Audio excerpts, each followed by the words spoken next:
जय श्रीराम. आज श्रीरामचरितमानस भाग 241.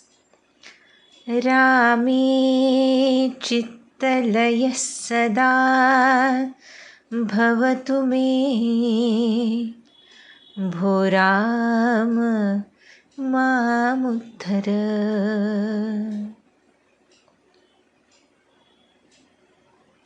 ज्यावेळी सद्गुरु कृपेनं भक्ताच्या हृदयामध्ये, साधकाच्या हृदयामध्ये भगवंताचं नाम, रूप, लीला, गुणधाम आणि त्यांचे संत यांशिवाय कशाला अस्तित्व उरत नाही, त्यावेळी चित्ताला दुसरं काही कामच न राहिल्यामुळे सहजी चित्तलय भगवतचरणी होतो असं संत सांगतात.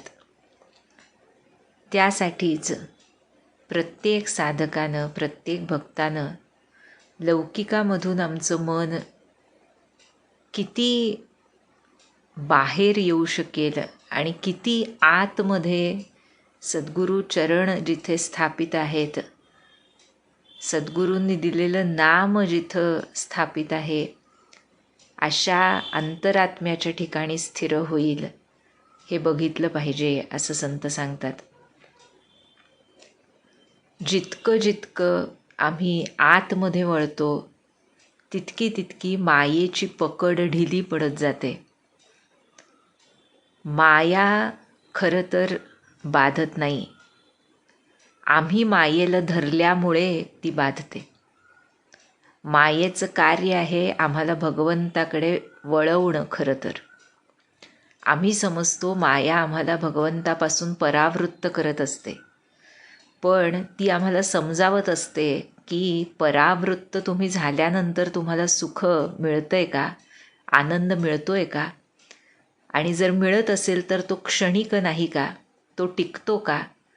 या सर्व गोष्टी समजावण्यासाठी भगवंतांनीच आपल्या मायेला शस्त्र बनवून आम्हाला त्यांच्याकडे वळवण्याची व्यवस्था केली आहे.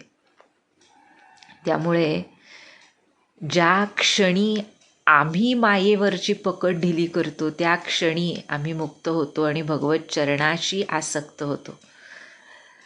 आणि अशी आसक्ती आली की मग काहीच अशक्य वाटत नाही. जसं इथे श्रीरामांच्या सैनिकांना, वानरसेनेला काही अशक्य वाटत नाही आहे. आपण बघितलं की श्रीरामांच्या या वानरसेनेनं नळनीळांच्या नेतृत्वाखाली आणि भगवंतांचे चरण हृदयामध्ये स्थापित करून कशा रीतीनं हा रामसेतू बांधला आणि श्रीरामांनी रामेश्वराची स्थापना करून आपल्या विजयाची नांदी ठेवली, नाही का. आणि यानंतर आता तुलसीदास आम्हाला सांगणार आहेत की रघुनाथांनी पुढे काय केलं. आणि तिकडे लंकेमध्ये जेव्हा ही सर्व बातमी समजली त्यावेळेला तिथल्या सर्व राक्षसांची, रावणाची, मुख्यतः मंडोदरीची स्थिती कशी झाली याचं वर्णन तुलसीदास आज करतील, ते आपण बघूया. जसं म्हटलं, श्रीरामांच्या वरदहस्तामुळे, त्यांच्या कृपा कटाक्षामुळे संपूर्णतः निर्भय बनलेले हे वानर अत्यंत उत्तम असा सेतू त्यांनी निर्माण केला आहे. आणि आता रघुनाथ तो बघतायत, आपला कृपा कटाक्ष त्यावर टाकतायत. कसा? सेतु बंध ढिग चढ़ी रघुराई, चितव कृपाल सिंधु बहुताई, देखन कहूँ प्रभु करुणा कंदा, प्रकट भये सब जलचर वृंदा. कृपा निधान रघुनाथ सेतू बंधनाच्या तटावर चढलेत आणि समुद्राचा विस्तार बघतायत, बरं का.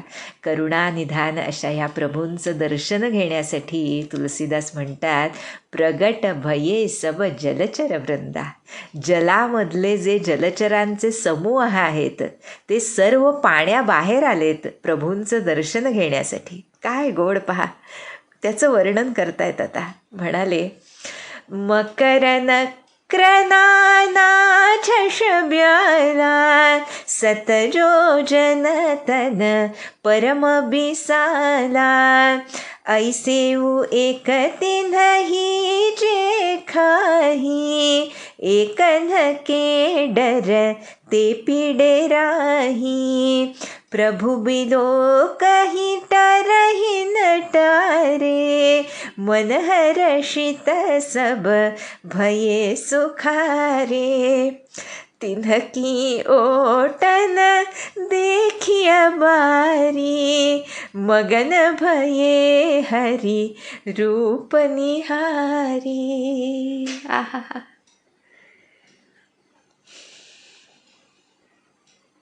प्रत्येक जीवामध्ये भगवंतांचा निवास आहे आणि कुठे ना कुठे कधी ना कधी प्रत्येक जीवाला, बरं का, मनुष्याला नव्हे, जीवाला ही अंतरातल्या भगवंतांची जाणीव होत असते. जोपर्यंत प्राण अस्तित्वात आहेत तोपर्यंत त्या एक्झिस्टन्सच्या मागे सुद्धा भगवंतच आहेत. किंबहुना एक्झिस्टन्स म्हणजेच, अस्तित्व म्हणजेच भगवंत आहेत. हे प्रत्येक जीवाला त्याची चुणूक भगवंत देत असतात. आणि इथे प्रत्यक्ष सगुण साकार रूपामध्ये भगवंत प्रभू श्रीराम त्या तटावर उभे आहेत. हे बघून अनेक प्रकारच्या मगरी, मासे, नक्र, सर्प, अत्यंत विशाल शरीरांचे असे सर्प, 100 योजन, 7 योजन म्हटले, अशा विस्तारांचे हे मासे आणि सर्प, जंतू, हे सर्व काय करतायत? प्रभूंचं दर्शन घेत आहेत. बरं का. खरं जसं आपण म्हणतो सर्वायवल ऑफ द फिटेस्ट हा नियम आहे नाही का शास्त्रामध्ये, आणि त्याप्रमाणे जलचर प्राणी जे आहेत ते काही जे लहान जीवजंतू आहेत, लहान मासे आहेत, त्यांना मोठे सर्प, मासे हे खाऊन टाकतात, मगरी खाऊन टाकतात. पण म्हणजे ते एकमेकांमध्ये हे भयाचं रिलेशन, नातं त्यांचं असतं. पण जिथं प्रभू उपस्थित आहेत, श्रीराम उपस्थित आहेत, जसं आपण नेहमी म्हणतो, आणि तेच सत्य आहे की जिथं श्रीरामांची उपस्थिती असते तिथे कोणत्याही प्रकारच्या शास्त्रीय बंधन तिथं कार्य करेलच असं नाही. त्यांची इच्छा असेल तर कार्य करेलही, पण खरं ते स्वतः बंधनापलीकडे असल्यामुळे ते सर्व या लौकिक जगतातल्या शास्त्रांचा विराम जिथे पावतो तिथे त्यांचं कार्य सुरू होत असल्यामुळे कोणताही ठोकताळा त्यांच्याबाबत काम करत नाही. जिथे स्वाभाविक वैर असतं तिथे प्रेम नांदू लागतं. त्यामुळे इथे म्हणतायत सर्वजण हे एकमेकांचे वैरी आहेत, पण प्रभूंना बघून मात्र वैर विसरून प्रभूंचं दर्शन घेत आहेत. बरं का. टरही न टारे, हाकलले तरी जात नव्हते, आम्हाला दर्शन घ्यायचे. बरं का. सर्वांची मनं आनंदित आहेत, अत्यंत सुखी दिसत आहेत सर्वजण, सुखी आहेत सर्वजण. आणि इतके जलचर समुद्राच्या वर येऊन प्रभूंचं दर्शन घेत आहेत की तुलसीदास म्हणतायत त्यांच्या आच्छादनामुळे पाणी दिसत नाही आहे, न देखीय बारी. बरं का. आणि अशा रीतीनं भगवंतांचं रूप बघून प्रेममग्न झालेत, आनंदमग्न झालेत. बरं का. आणि आता श्रीरामांनी आज्ञा केली, चला कटकु प्रभु आय सुपाई, को कही सक कपी दल बिपुलाई. इतकी प्रचंड वानरसेना आहे ती की ती सर्व सेना प्रभू श्रीरामांची आज्ञा मिळाली आणि निघाली त्या सेतूवरून पलीकडे जायला, लंकेला जायला, रावणाला जिंकायला. बरं का. त्यामुळे तुलसीदास म्हणतायत, सेतु बंध भई भीर अति, कपिनभ पंथ उडाही, अपर जल चरही ऊपर चढी, चढी पार ही जाही. खूप गर्दी जमली आहे त्या सेतूवर, नाही का? एवढी विशाल सेना, सर्वजण त्या सेतूवरून चाललेत. त्यामुळे म्हणतात काही वानर आकाशमार्गानं उडत चाललेत, बरं का? आणि काही तर जलचर जीव जे जमलेत ना समुद्रावर, त्यांना ओलांडून पलीकडे जात आहेत.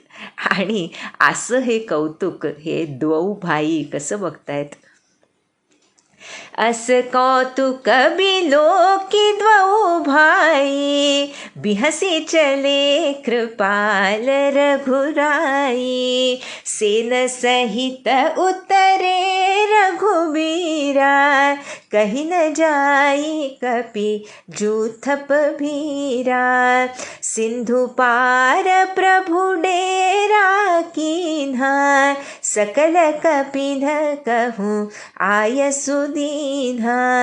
खाहु जाई फल मूल सुहाए, सुनत भालु कपि जह तह धाये. आहा. कृपानिधान श्रीराम आणि बंधू लक्ष्मण हे कौतुक बघून, ही लीला बघून, ह्या सर्व वानर सेनेला बघून हसत निघालेत. आणि श्रीराम अशा रीतीनं सेनेसह समुद्र पार गेले, बरं का? आणि इतकी गर्दी जमली आहे त्या समुद्र तटावर लंकेच्या. वानर आणि त्यांचे सेनापती यांनी तो पूर्ण तट भरून गेलाय. समुद्र पार करून प्रभूंनी तिथं मुक्काम ठोकला आणि सर्व वानरांना आज्ञा दिली की आता जा आणि कंदमुळं फळं खाऊन घ्या, बरं का? आणि हे ऐकताच सर्व अस्वलं आणि वानरं भुकेनं इकडे तिकडे धावत निघाली फळं आणि कंदमुळं शोधायला. आणि श्रीरामांची आज्ञा आहे ना की कंदमुळं फळं खाऊन घ्या, त्यामुळे काय झालं? सब तरु फरे राम हित लागी, ऋतु अरु कुऋतु काल गती त्यागी. खाही मधुर फल बिटप हलावही, लंकासन मुख शिखर चलावही. जह कहूँ फिरत निसाचर पावही, घेरी सकल बहु नाच नचावही. दसनन्ही काटी नासिका काना, कही प्रभु सुजसु देहि तब जाना. जिन्ह कर नासा कान निपाता, तिन्ह रावण ही कही सब बाता. सुनत श्रवण बारिधि बंधना, दसमुख बोली उठा कुलाना. श्रीरामांनी आज्ञा केल्यामुळे त्यांच्या सेवेसाठी सर्व वृक्ष त्या तटावरचे ऋतू आणि काल नसताना सुद्धा फळांनी बहरले. जसं म्हटलं, कोणताही शास्त्र नियम प्रभूंना लागू होत नाही, कारण त्या शास्त्र नियमाचेच उद्गाते ते आहेत, त्यामुळे ते त्याच्या पलीकडे असणं स्वाभाविक आहे, नाही का? त्यामुळे प्रत्येकच रामरूप संतसुद्धा आणि भगवंत अर्थातच हे त्यांच्या अखत्यारीत पंचमहाभूत असतात, ते त्याच्या पलीकडे असतात. त्यामुळे पंचमहाभूतांमध्ये काहीही फेरफार क्षणार्धात संकल्प मात्रे करण्याची शक्ती त्यांच्यामध्ये असते. त्यामुळे इथे सांगितलं आहे की श्रीरामांच्या सेवेसाठी सर्व वृक्ष बहरले, बरं का? आणि वानर आणि अस्वल ही गोड फळं खातायत, वृक्ष हलवतायत, पर्वतांची शिखरं लंकेकडे टाकत पुढे चाललेत. आणि फिरत असताना कुठे एखादा राक्षस भेटला तर सर्वजण त्याला घेरा घालत, सर्व वानरं त्याला नाचवत आणि दातांनी त्याचे नाक कान कापून टाकत प्रभूंची सुकीर्ती त्याला सांगत आणि त्याला जाऊ देत नसत. ज्या राक्षसांचे नाक कान कापले होते त्यांनी जाऊन हा सर्व वृत्तांत रावणाला सांगितला की असे असे सर्व वानर, त्यांचे मंत्रीगण राम, लक्ष्मण, हनुमंत, जांबुवान सर्वजण ह्या लंकेमध्ये दाखल झालेले आहेत. हे जेव्हा सांगितलं आणि सांगितलं की समुद्रावर सेतू बांधून आलेत हे. आणि हे सेतू बंधनाचं कार्य जेव्हा रावणाच्या कानावर पडलं तेव्हा मात्र दसमुख बोली उठा आकुलाना. घाबरला मनामध्ये रावण. समुद्रावर सेतू बांधला, अशा रीतीनं त्याला भय वाटलं आणि आपल्या 10 तोंडांनी म्हणू लागला रावण. काय? बांध्यो बननिधी नीरनिधी जलधि सिंधु बारीस सत्य तोय निधी कंपती उदधी पयोधी नदीस. तुलसीदासांनी इथे समुद्राला समानार्थी शब्द आहेत हे खरं. सर्व समुद्र हा त्याचा विस्तार आणि त्याची शक्ती, त्याची ताकद, त्याचं विशालपण हे व्यक्त करणारे जे शब्द आहेत ते वापरलेत. की वननिधी, नीरनिधी, जलधी, सिंधू, वारीश, तोयनिधी, कंपती, उदधी, पयोधी आणि नदीश, अशा ह्या समुद्राला खरोखरच बांधलंय का, असं व्याकुळ होऊन रावण विचारू लागला मनामध्ये, बरं का. आणि हे जेव्हा समजलं तेव्हा रावणानं काय केलं? निज बिकलता बिचारी बहोरी बिहसी गय वो गृह करी भय भोरी मंदोदरी सुन्यो प्रभु आयो कौतुकही पाथोधी बंधायो. आपली व्याकुळता रावणाला स्वतःला जाणवली आणि अभिमानी आहे ना तो, त्यामुळे वरवर हसत भय विसरून रावण आपल्या महालात गेलाय. आणि जेव्हा माता मंदोदरीनं हे ऐकलं की प्रभू श्रीराम आलेत आणि सहजासहजी समुद्राला बांध घालून आलेत, सेतू बांधून आलेत, तेव्हा मात्र ही पतिव्रता आपल्या पतीला समजवायला सिद्ध झाली आहे पुन्हा एकदा.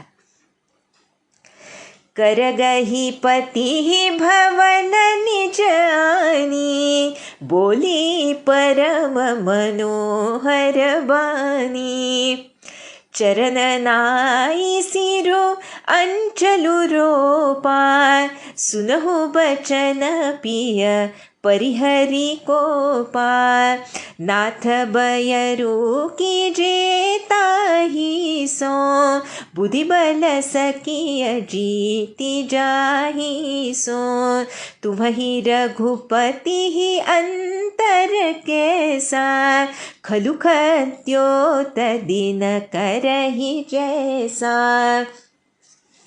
अतिबल मधुकैट भजहि मारे महावीर दिति सुत संघारे जेहि बलि बांधि सहस भुज मारा सोई अवतरे हरन मही भारा तासु विरोधन कीजिए नाथा काल करम जीव जाके हाथा राम ही सौंपी जानकी नाई कमल पद माथ सुत कहु राज समर्पी बन जाई भजिय रघुनाथ. काय माऊली आहे पहा ही खरंच. किती सत्वगुणी, किती शुद्ध सत्वगुणी, किती सात्विकता, किती समजूतदारपणा, केवढं पातिव्रत्य. सांगतीये आपल्या पतीला. काय कसं सांगितलंय? करगही पती भवन निजानी. पतीचा हात धरून आपल्या महालात घेऊन गेली आणि आपल्या गोड वाणीनं म्हणाली, पाय धरले रावणाचे पदर पसरून म्हणतीये, हे प्रियतम क्रोध सोडा आणि माझं म्हणणं ऐका. हे स्वामी, हे नाथ, ज्याला बुद्धी आणि बळानं जिंकता येईल त्याच्याशीच वैर करावं. पण तुमच्यात आणि रघुनाथांमध्ये फार अंतर आहे. कसं अंतर आहे? तर सूर्य आणि काजवा यांमध्ये असावं तसं ते अंतर आहे. खद्योत दिनकरही जैसा. तुम्ही काजवा आहात आणि प्रभू श्रीराम सूर्य आहेत. जी उपमा सीता मातेनं रावणाला दिली होती. अशोकवनामध्ये रावण जेव्हा आला तेव्हा तीच उपमा आपल्या पतीला देण्याचं धारिष्ट्य इथं मंदोदरी दाखवते. त्याच्यावरचं संकट दूर व्हावं म्हणून, त्याला समजावं म्हणून. आणि पुढे म्हणते की ज्यांनी विष्णू रूपामध्ये अत्यंत बलवान अशा मधुकैटभ दैत्यांना मारलं, वराह नृसिंह रूपानं महान अत्यंत शूर दितीचे पुत्र असे हिरण्याक्ष हिरण्यकश्यपू यांचा संहार केला, ज्यांनी वामन रूपानं बलीला बांधून टाकलं आणि परशुरामानं सहस्रबाहूला मारलं, तेच भगवान पृथ्वीचा भार हरण करण्यासाठी रामरूपाने प्रकट झालेत स्वामी. लक्षात घ्या, ज्यांच्या अधीन काल आहे, ज्यांच्या अधीन सर्व कर्म आहेत आणि सर्व जीव ज्यांच्या अधीन आहेत, अशा श्रीरामांचा हे नाथ विरोध पत्करू नका. म्हणतीये श्रीरामांना शरण जा स्वामी, त्यांची जानकी त्यांना समर्पण करा आणि तुम्ही पुत्राला राज्य देऊन टाका आणि वनात जाऊन रघुनाथांचं भजन करा. काय उपदेश केलाय पहा मंदोदरी मातेनं. आणि पुढे रघुनाथांची थोरवी सांगते बरं का. अत्यंत भक्तपण जिच्या हृदयामध्ये अखंड नांदतं अशी ही मंदोदरी आहे. त्यामुळे आपल्या पतीला उपदेश करते. नाथ दीन दयाल रघुराई, बाघऊ सनमुख गयेन खाई, चाहिए करन सो सब करिबीते, तुम असुर असुर चराचर जीते, संत कहहि असी नीति दसानन, चौथे पन जाई नृप कानन, तासु भजनु कीजियत भरता, जो करता पालक संहरता, सोई रघुबीर प्रणत अनुरागी, भजहु नाथ ममता सब त्यागी, मुनिबर जतनु करहि जेहि लागी, भूपराजु तजी होहि बिरागी, सोई कौसलाधीश रघुराया, आयवु करन तोहि परदाया, जौ पियमान हो मोर सिखावन, सुजसु होई तिहु पुर अति पावन. आहा, पत्नी कशी असावी ह्याचं उदाहरण आहे मंदोदरी माता. सर्व माहीत आहे, पतीला अखंड साथ दिलेली आहे, अचल पातिव्रत्य धर्माचं पालन केलेलं आहे. पण जिथे चूक होतीये हे लक्षात येतंय, जिथे त्याच्या पतनाचं कारण समोर दिसतंय, तिथं तो ऐको अगर न ऐको, त्याला पूर्ण भावानिशी पूर्ण प्रेमानिशी समजावून सांगणारी ती पत्नी. आणि अशी ही मंदोदरी माता आहे. मंदोदरी मातेकडून खूप शिकण्यासारखं आपण मागे बघितलं, सीता मातेचं अत्यंत प्रेम होतं मंदोदरी मातेवर. काही रामायणांमधून काही ठिकाणी त्या दोघींच्या संवादाचं सुद्धा वर्णन आहे,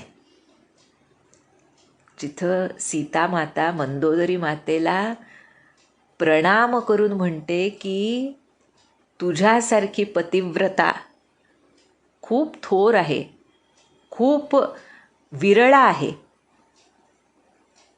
अशा वेळेला सुद्धा तू आपल्या पतीला साथ देतेस आणि तरीसुद्धा जिथं पती चुकतोय तिथं त्याला सावध करतेस. अशा रीतीनं ह्या मंदोदरी मातेच्या उदाहरणावरून आपल्याला अनेक गोष्टी शिकता येतात ह्या लौकिक आयुष्यामध्ये.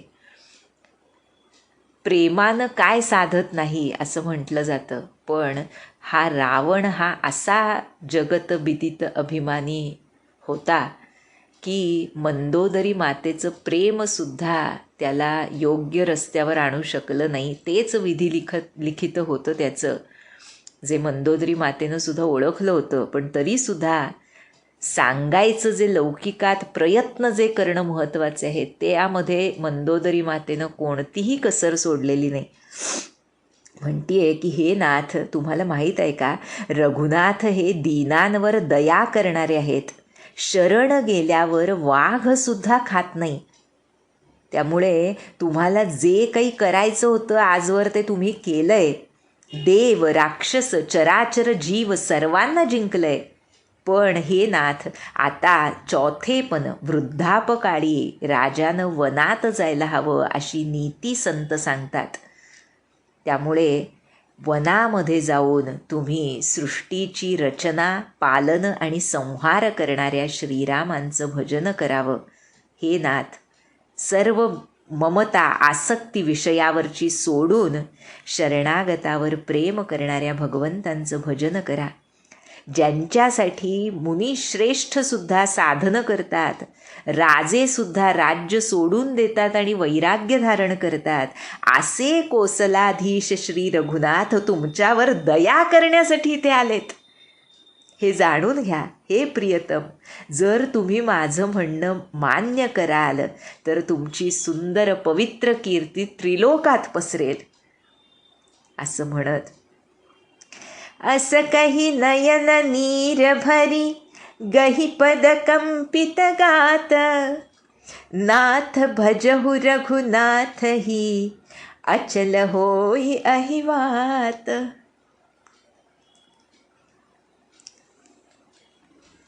नेत्रांमध्ये अश्रू वाहत आहेत. पतीचे चरण धरलेत माता मंदोदरीनं. थरथर कापतीये आणि म्हणतीये, हे नाथ, रघुनाथांचं भजन करा, ज्यामुळं माझं सौभाग्य अखंड राहील. आणि रावणच तो, त्यामुळे तो आता स्वतःचीच महती सांगतोय. रामांची महती सांगितलेली मंदोदरीनं विसरून काय म्हणतोय तर, तब रावणमय सुता उठाई, कहई लाग खल निज प्रभुताई, सुनुते प्रिया वृथा भय मन, जग जोधा को मोहि समाना, वरुण कुबेर पवन जमकाला, भुजबल जितेउ सकल दिगपाला, देवदनुज नर सब बस मोरे, कवन हेतु उपजा भय तोरे, नाना विधि तेहि कहे सि बुझाई, सभा बहोरी बैठ सो जाई, मंदोदरी हृदय अस जाना, काल बस्य उपजा अभिमाना. मंदोदरीला पायावर पडलेली उठवून आता हा दुष्ट आपलीच महती सांगतोय तिला, प्रिये, तू विनाकारण घाबरतीयेस. माझ्यासारखा योद्धा या जगात आहे तरी कोण सांग बरं. वरुण, कुबेर, वायू, यमराज इत्यादी दिक्पालांना आणि काळाला सुद्धा मी आपल्या भुजबलानं जिंकलंय. देव, दानव, मनुष्य सर्व माझ्या अधीन आहेत. मग तुला का बरं भीती वाटतेय? पुन्हा मंदोदरी मातेनं अनेक तऱ्हेनं समजावून सांगितलं तरी रावणानं काही तिचं ऐकलं नाही आणि जाऊन सभेमध्ये बसला. इकडे मंदोदरीला मात्र कळून चुकलं की काळाच्या अधीनच आहे माझा पती, त्यामुळे त्याला अहंकार त्याच्या मनामध्ये निर्माण झालाय हे तिला समजलं.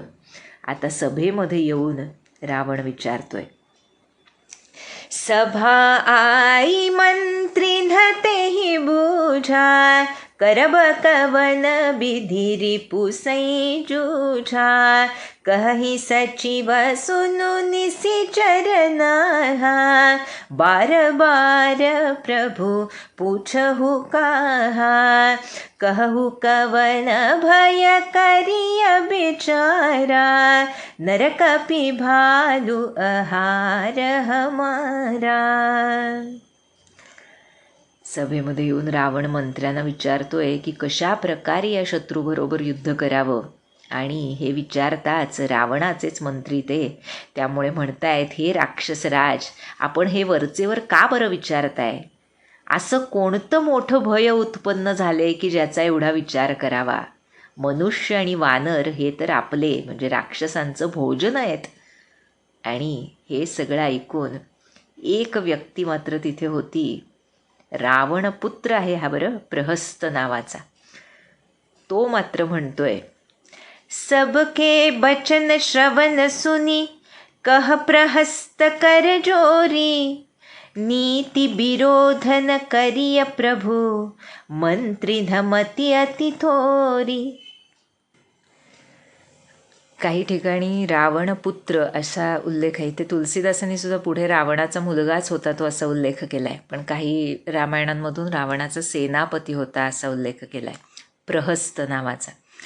जे काही असेल ते, पण हा सुबुद्धी ज्याच्या अंतःकरणामध्ये निवास करत होती असा होता. आणि त्यामुळे सर्वांचं ऐकून घेऊन हा प्रहस्त हात जोडून म्हणतोय, हे प्रभू, नीतीविरुद्ध काहीही करू नका. तुमच्या मंत्र्यांना मती अति थोरी, त्यांची बुद्धी फारच कमी आहे, त्यामुळे ते असा सल्ला देत आहेत, तरी त्यांचं ऐकू नका आणि नीतीविरुद्ध काही करू नका, असं हा प्रहस्त हात जोडून विनंती करतोय रावणाला. आणि पुढे म्हणतोय, कहीं सचिव सठ ठकुर सोहाती, नाथन पूर आव एही भांति, बारिधि नाघी एक कपियावा, तासु चरित मन महु सब गावा, क्षुधान रही तुम्हि तब काहू, जारत नगरु कसन धरि खाहू, सुनत नीक आगे दुख पावा, सचिवन असमत प्रभु ही सुनावा, जेहि बारी सबंधायऊ हेला, उतरे उसेन समेत सुबेला, शोभनु मनुज खाब हम भाई, बचन कहि सब गाल फुलाई, तात बचन मम सुनु अति आदर, जनि मन गुनहु मोहि करि कादर, प्रिय बानी जे सुनहि जे कहि, ऐसे नर निकाय जग अहि, बचन परम हित सुनत कठोरे, सुनहि जे कहि जे नर प्रभु थोरे, प्रथम बसीठ पठबु सुनु नीति, सीता देई करहु पुनि प्रीति, नारी पाई फिर जाहि जो तौ न बढ़ाई अरारी, नाहित सन्मुख समर मही, तात करिय हठि मारी, यह मत जो मानहु प्रभु मोरा, उभय प्रकार सुज सुजग तोरा, सुत सन कह दस कंठ रिसाई, असिमति सठ केहि तोहि सिखाई. हा प्रहस्त शहाणा आहे, सुजाण आहे. आणि त्यामुळे सांगतोय की हे सर्व खुशामत करणारे मंत्री केवळ वर बोलतायत बाबा, बरं का, की अशा गोष्टींनी काही होणार नाही. एकच वानर समुद्र ओलांडून आला होता आणि सर्व लंकेतले लोक त्याचं चरित्र अजूनसुद्धा गात आहेत. हनुमंताबद्दल प्रत्येक लंका निवासीच्या मनामध्ये भय आहे. जर वानर तुमचं भोजन आहे हे मंत्री सांगतायत त्याप्रमाणे, तर तो वानर आला होता त्यावेळी तुमच्यापैकी कुणाला भूक लागली नव्हती का? क्षुधा न रही तुम्ही तब काहू. तो वानर नगर जाळत होता तेव्हा तुम्ही त्याला पकडून खाल्लं का नाही? ज्या मंत्र्यांनी तुम्हाला हा सल्ला दिलाय जो ऐकायला चांगला आहे पण त्याचा परिणाम दुःखदायक होईल स्वामी. ज्यानं सहज समुद्राला सेतू बांधलाय, बांध घातलाय, जो सेनेसह सुवेल पर्वतावर येऊन ठेपलाय, तो काय मनुष्य असू शकतो का? सो भनू मनुज खाब हम भाई. हे बंधूंनो, मला सांगा, त्याला आम्ही खाऊ शकू? सर्वजण वेड्याप्रमाणे तुम्ही बोलताय. अशा रीतीनं प्रहस्तानं सर्व सभेला सुनावलंय आणि पुढे म्हणतोय की हे तात, माझं बोलणं लक्ष देऊन ऐका. मला भित्रा समजू नका, पण जगामध्ये अशी माणसं खूप असतात जी गोड वाटतील कानाला अशा गोष्टी ऐकत असतात आणि बोलत असतात. पण हे प्रभो, ऐकायला कठोर पण परिणाम ज्याचा परमहितकारी असतो असं जे बोलतात आणि ऐकून घेतात अशी माणसं फारच थोडी असतात. काय सुंदर सांगितलंय पहा. बचन परमहित सुनत कठोरे, सुनही जे कहही ते नर प्रभू थोरे. केवढी मोठी, इट्स लाईक अ स्टेटमेंट, नाही का? की सद्गुरू, संत सत्पुरुष ज्या गोष्टी आम्हाला सांगत असतात त्या कधीकधी ऐकायला आम्हाला चुकीच्या वाटतात. चुकीच्या म्हणण्यापेक्षा कधी वेदनादायक असू शकतात किंवा त्यामध्ये आपल्याला जे वाटत असतं त्याच्या विपरीत असू शकतात. पण त्यामध्ये आपलं हित असतं, अंतिम हित असतं. यासाठी परोपरीनं ते आम्हाला काही गोष्टी सांगत असतात. आणि हेच इथे प्रहस्त म्हणतोय की अशा गोष्टी सांगणारेही खूप कमी असतात आणि अशा गोष्टी ऐकून घेणारेही खूप कमी असतात. पण अशा गोष्टी जे सांगतात ते संत सत्पुरुष असतात आणि अशा गोष्टी जे ऐकून घेतात ते खरे भक्त असतात, खरे शिष्य असतात. त्यामुळे संत सत्पुरुष, मुख्यतः संत सत्पुरुष कशाला, अगदी निस्वार्थी जो असतो, खरं निस्वार्थी असतो तो संत रूपच असतो, पण निस्वार्थ वृत्तीनं केवळ हिताच्या अभिलाषेनं जी गोष्ट सांगितली जाते ती कितीही कडू लागली तरीसुद्धा त्याचं पालन जो करायचा प्रयत्न करतो त्याला त्याचं गोड फळ चाखायला मिळतंच हे नक्की, हे इथे प्रहस्त सांगतोय.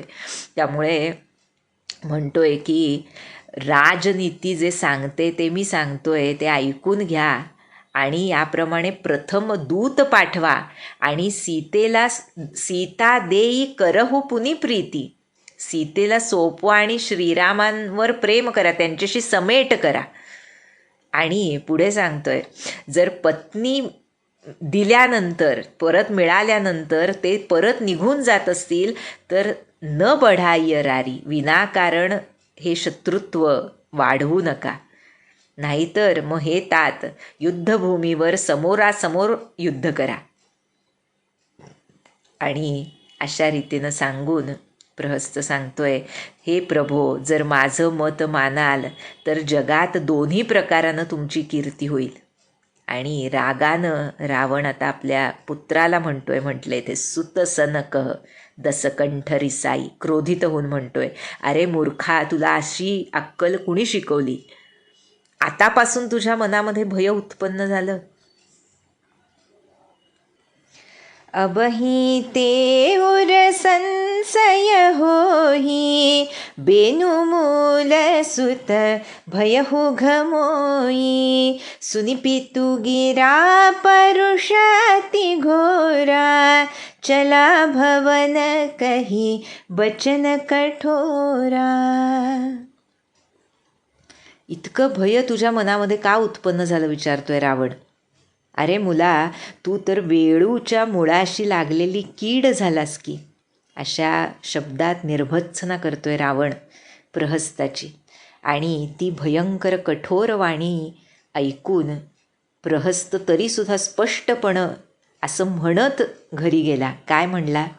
हितमत तो ही न लागत कैसे, काल बिबस कहूँ भेषज जैसे, संध्या समय जानी 10 सीसा, भवन चलेऊ निरखत भुज बीसा.